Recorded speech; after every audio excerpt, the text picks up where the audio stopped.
What's up, Packers Nation? Welcome back to the Pack a Day podcast. I'm your host, Andy Herman. You can follow me on Twitter at Andy Herman NFL. You can follow the podcast at Pack a Day Podcast. Appreciate you joining me today.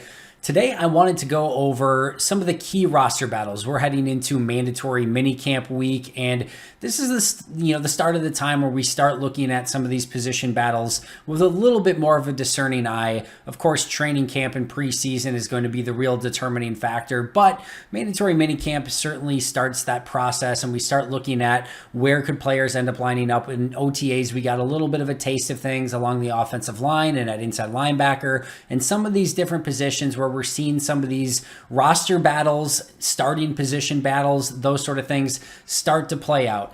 Now, I'll be upfront and transparent with you. There is going to be a little bit of redundancy in this topic for anyone that watched my video on my 53-man roster prediction. We did go position by position and talk a little bit about some of those battles, but I wanted to take the focus today on those roster battles and who I think maybe has a leg up, how they could ultimately get decided, and so on and so forth. So we'll go position by position once again, offense and defense and special teams. But again, today's topic is going to focus much more on the actual battles and who has the early advantage in those. So let's start at quarterback. I don't think there's much to talk about here. I think when you look at Jordan Love and Kurt Benkert, both of these players in some capacity are showcasing themselves and auditioning more likely for other teams, or for Jordan Love for a eventual starting spot, whether that be with Green Bay or with another team, or with Kurt Benkert for a 53-man roster spot, whether that be with Green Bay or whether that be with another team.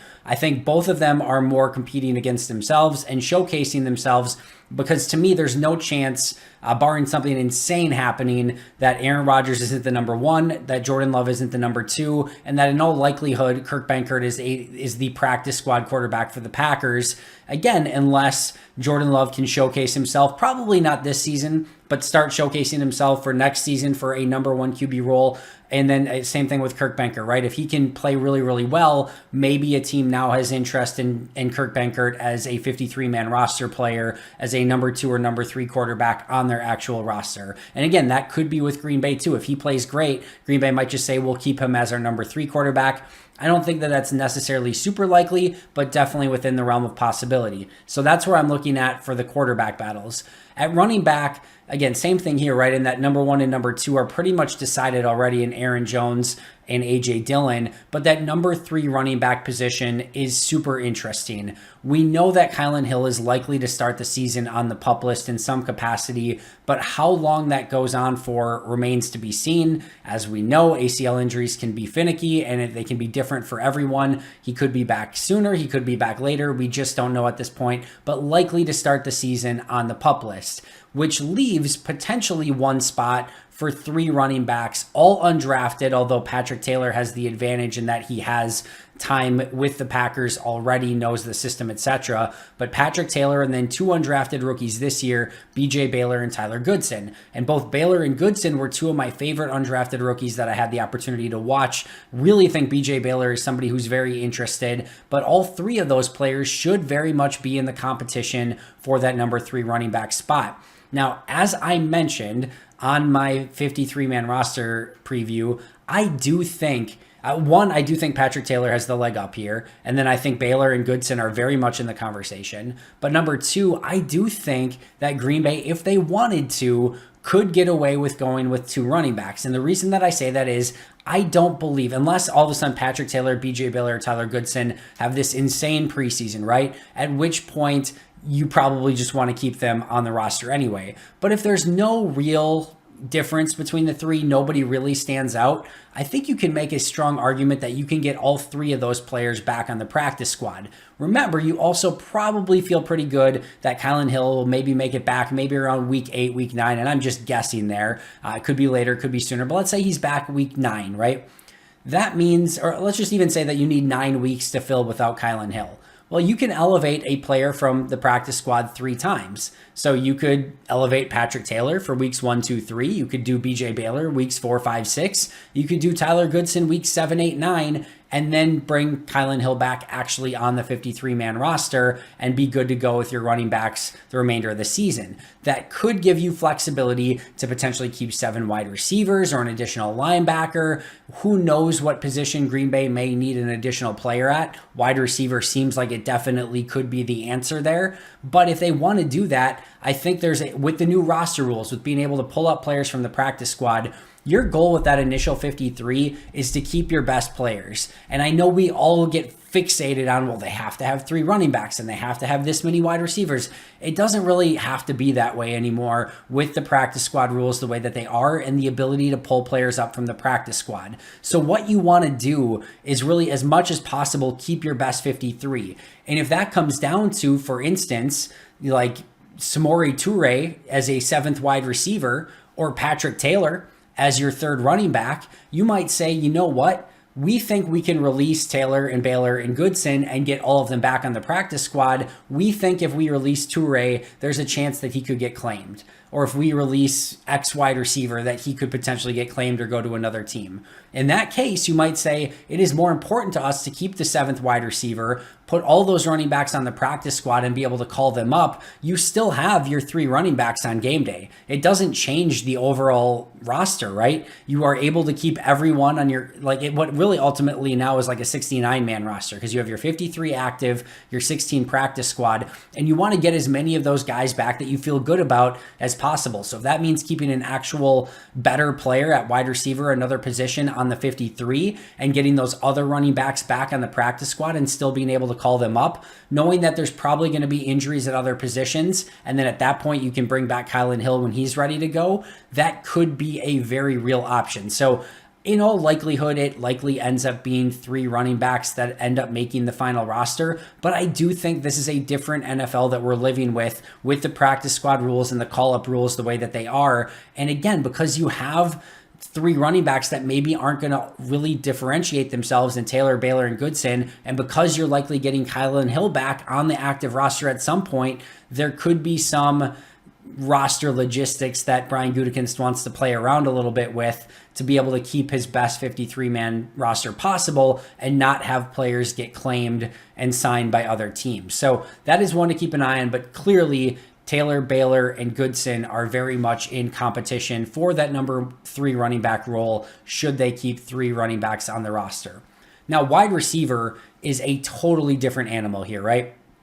I think we could talk about who's ultimately on the roster. We can also talk about the order of the roster, right? So it feels fairly safe to say to me that Allen Lazard, Randall Cobb, Christian Watson, Romeo Doubs, and Amari Rodgers are going to make the team.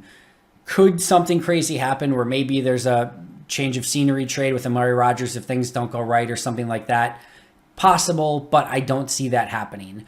I also think Sammy Watkins is a very likely bet to make the team as well. That's 6 already. Now, I do think Green Bay ends up keeping 7, but if they do end up keeping 7, that leaves 1 spot potentially for 3 wide receivers in Samori Toure, Malik Taylor, and Juwan Winfrey. And again, maybe Sammy Watkins could be in that conversation as well, but I'm very much expecting him to make the team. And then on the 3rd tier, I just feel is like Danny Davis, right? I just don't feel like he's probably going to be able to get in the conversation and is probably fighting more for a practice squad. So I think you end up really with all of the top probably 9 wide receivers fighting for order, meaning that like almost any of these guys could be the 1, the 2, or the 3, right? I think Lazard, Watkins, Cobb, Watson, Doubs are probably your top 5 for actual snaps on game day. But how they divvy up those snaps and who's your true number 1 and number 2 and your slot guy and things like that, I think are very much in the conversation. I would expect Randall Cobb to be the top slot. I would expect Lazard to be one of the 2 starters. And if I were a betting man today, I would say Sammy Watkins is the other starter. The reason I say that is we know how much precision and just veteran savvy matters to Aaron Rodgers. He wants to know that his guys that are out there are going to know the playbook. They're going to know the plays. They're going to know the routes. They're going to know the adjustments, the hot reads, all of it, right? And that's just a lot for even Amari Rodgers in year 2, but Doubs and Watson and Toure as well. Like, I just think he's going to want the more experienced guys out there. So I'm going to say Lazard ends up with the 1, Watkins ends up with the 2, Cobb ends up in the slot, and then Watson and Dobbs are in the realm of getting playing time. We might see a cup of coffee here and there for Amari Rodgers. And then I think that last spot, Toure, Taylor, and Winfrey, is going to come down to a player who has upside plus special teams ability. That likely comes down to Malik Taylor and Samori Toure, and I like Toure to get that, but that is going to be a very interesting wide receiver battle. And again, almost all spots 1 through potentially 7 are up for grabs, and I think there's 9 Packers on this roster who could be vying legitimately for 53-man roster spots, and anyone who doesn't, including Danny Davis, I think is definitely in competition for a practice squad spot as well. So very interesting battles at wide receiver, and that competition should be fierce to get out on the field and be some of the playmakers that are catching balls ultimately from Aaron Rodgers this upcoming season. At tight end, I don't know how much of I feel like Mercedes is your blocker. DeGuara is going to make the team as the head H-back. Tyler Davis seems to have a position locked in, and I think he's going to be wide receiver, tight end number 1. I've said it, I think, 7 days in a row now in some capacity. I keep getting it in there. We know Tunyon's going to come back at some point. To me, the competition here, the roster spot to look at is Dominique Dafney. However, I don't think Dafney is actually competing against anyone at his position. I think Tunyon, Davis, DeGuara, and Lewis are on the team once all are healthy, right? I guess once Tunyon's healthy, and I don't think DeGuara, Davis, or Lewis are going anywhere. So the question becomes, Tunyon probably starts on the PUP list. Does Dafney make it as the 4th tight end / H-back to begin the season? And then once Tunyon's back, if he does make the team, is he able to make it as the 5th tight end / H-back on the roster? So to me, Dafney is competing against players at other positions for one of the final roster spots, and likely his play on special teams is going to be a huge determining factor as to whether or not he makes the roster out of camp. So if we're looking at position battles, we're looking at Dafney at tight end, but really Dafney and how he performs on special teams comparative to the other bubble players is probably going to be the bigger thing to keep an eye on at tight end here. Offensive line is all over the place. So let's just go left to right. At left tackle, it's very clear that if Bakhtiari is healthy, he is the starter. If he is not, it feels also very likely that Yash just slides in and is the starter at left tackle. So those feel like the obvious answers there. If all of a sudden, Bakhtiari is hurt and Yash is struggling, maybe Rashid Walker, maybe a Zach Tom, maybe a Cole Van Lanen, or maybe even a veteran free agent could get involved in that conversation. But I'm saying Bakhtiari is the starter, and if he's not healthy, I believe Yash would be the starter at that point. So to me, I think that's going to be just the question mark at left tackle is Bakhtiari's health. I believe left guard is John Runyon Jr.'s. I don't think he's going anywhere. I believe center is Myers. I don't think that's going anywhere. And then at right guard, I think that position is ultimately between Royce Newman, Sean Ryan, and Jake Hansen. It's possible that depending on what they ultimately do at right tackle, that maybe Elton Jenkins slides in at right guard. You could have a scenario where maybe you want Elton at left guard and to move John Runyon Jr. to right guard, where he has played some in the past as well. But I think Runyon stays at left guard. I think Jenkins ultimately ends up at right tackle when he's healthy.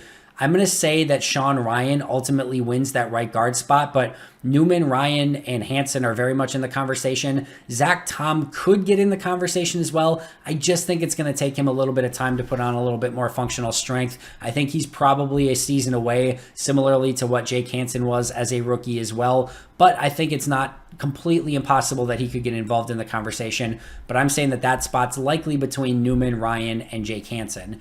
Then at right tackle, I think that's Elton Jenkins' spot when he's healthy. If he's not healthy, likely he starts the season on PUP. I think Sean Ryan, Royce Newman, maybe Yash Nyman if Bakhtiari's healthy at left tackle, Cole Van Lanen, Zach Tom, maybe Rashid Walker. I think that spot's much more a carousel of who the heck knows than maybe any of the other positions, because that could go in so many different directions. If you told me at some point this season that Elton Jenkins, Sean Ryan, Royce Newman, Yash Nyman, Cole Van Landen, Zach Tom, or Rasheed Walker started at right tackle, none of those would be ultimately super shocking. I think Tom and Walker are probably a little bit unlikely, but Cole Van Landen has been the number one at right tackle so far in camp. If Bakhtiari's healthy, Yash could easily move over and start getting in that competition. I think Sean Ryan could get in there. We've seen Royce Newman practice with the ones at right tackle. And then, of course, if Elton's healthy, he probably just slides in there as well. So those spots are all up for grabs. Now, ultimately on the offensive line, I think Bakhtiari, John Runyon Jr., Myers, Newman, Elton Jenkins, Sean Ryan, Yash Nyman, and Zach Tom, if all are healthy, I think those are your top 8. And then your final 2 offensive line spots, I think they would keep 10, would come down to Jake Hansen, Cole Van Landen, and Rasheed Walker. I think that could go in a variety of different ways. It would seem that Hansen and Cole Van Landen practicing some with the ones would give them a really good shot. However, I'm still a little bit scarred from Ben Braden just a season ago, who practiced with the ones a ton in mini camps and training camps, etc., and then didn't even make the team. So I would say Hansen and maybe Walker end up with those spots, but Cole Van Landen will very much be in the conversation as well. Along the defensive line, the key roster battle there seems to be between Jonathan Ford and Jack Heflin as the number 6 defensive lineman. This is a battle of run stuffers, and whoever probably has better upside, plays with better pad level, and shows that they maybe have a little bit more pass rush ability could ultimately be the player who wins this battle. To me, I just look at both and say, Jonathan Ford to me has more upside than Jack Heflin. Listen, Heflin's a really fun story. He has the ability to, both of these guys have the ability to be that Tyler Lancaster rotational defensive lineman who's mainly in there on rundowns, goal line situations, etc. But it just seems to me that Ford has a little bit bigger of a build and a little bit more upside than Heflin. I would give the nod to him, not to mention that he's a draft pick as well, where Heflin was not, and that Ford's a rookie and Heflin now is in his second year. So I just give that nod to Ford, but both of those guys, and I know Heflin is going to battle and do everything in his power to win that job, but I think the ultimate roster battle there is between those two for that 6th defensive line spot. At edge, I think you have a major roster battle here. So we know Gary and Preston are going to be 1 and 2, and then Enigbari is going to make the team barring an injury. But outside of that, you probably have 2 spots for Ramsey, Garvin, Tipa, Hamilton, and Manic.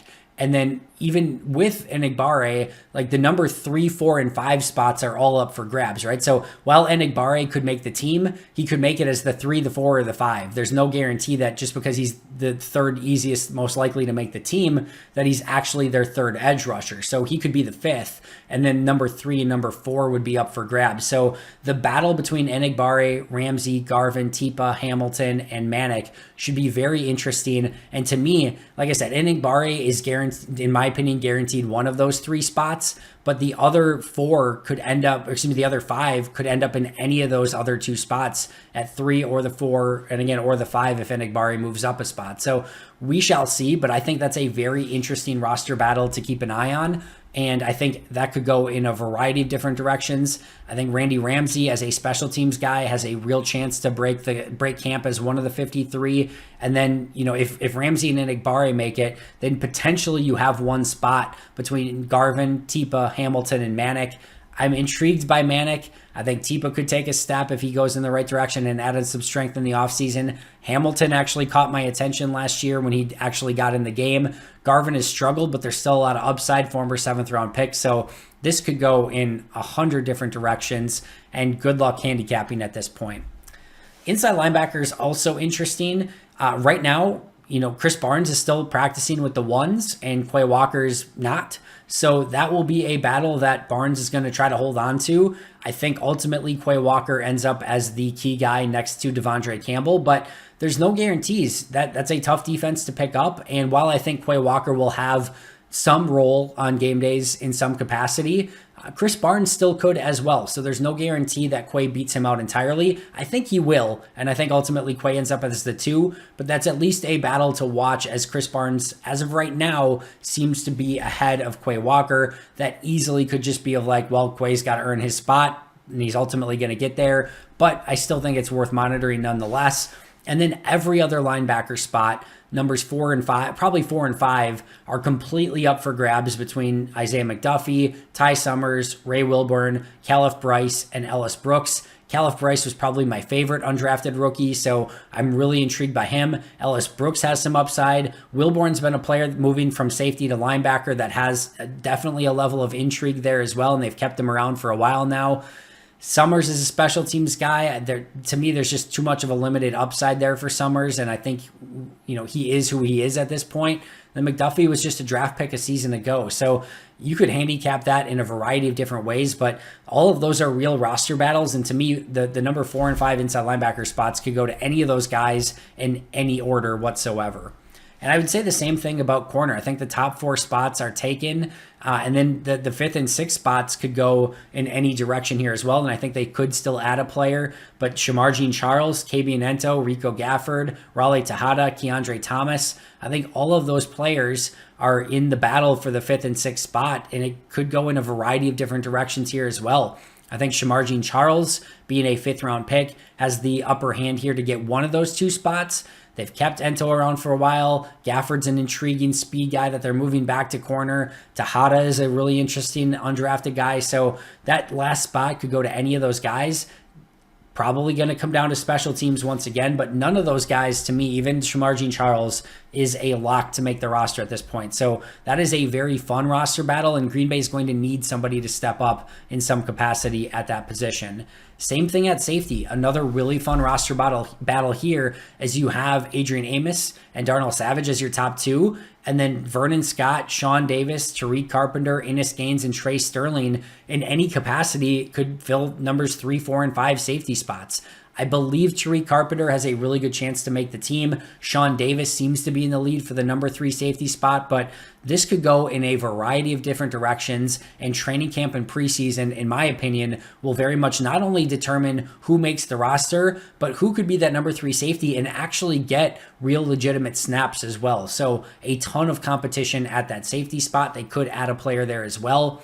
Crosby and Eberle will battle it out at kicker, but Crosby seems to be back on the right track, and it's going to take a Herculean effort from Eberle combined, probably with Crosby having a terrible remainder of the offseason, for them to make a switch there. I think Crosby is the very, very, very likely winner of that battle. And then the long snapper battle between Wordle and Coco could go in any different direction. I'm going to say Coco, because who doesn't want to see Coco make the roster, but that could go in any different direction as well. So really a lot of roster battles up and down this entire roster, the entire depth chart. I really think the wide receiver battle 1 through 6 is going to be super interesting. How the offensive line ultimately pans out, and Bakhtiari and Jenkins' injury is going to play a huge, huge role in that. I'm very intrigued by the Jonathan Ford, Jack Heflin battle. I want to see if Quay Walker can beat out Chris Barnes. I think he will, but that's worth keeping an eye on. And then really at edge, corner, and safety, there's not a lot of answers there. A lot of question marks, and Green Bay really needs somebody to step up as the 3rd edge rusher, the 5th or 5th or 6th corner, and the 3rd, 4th safety, etc. So not a ton of depth at those spots. Those spots are totally up for grabs, and those roster battles are going to be really fun to keep an eye on, starting with mandatory minicamp this week. That is going to do it for me today. Thank you so much for joining me. I will be right back here tomorrow with an all-new episode on the video, and then Ross and Jake and Jacob will be back here tomorrow on the audio version. But until next time, and as always, go Pack Go.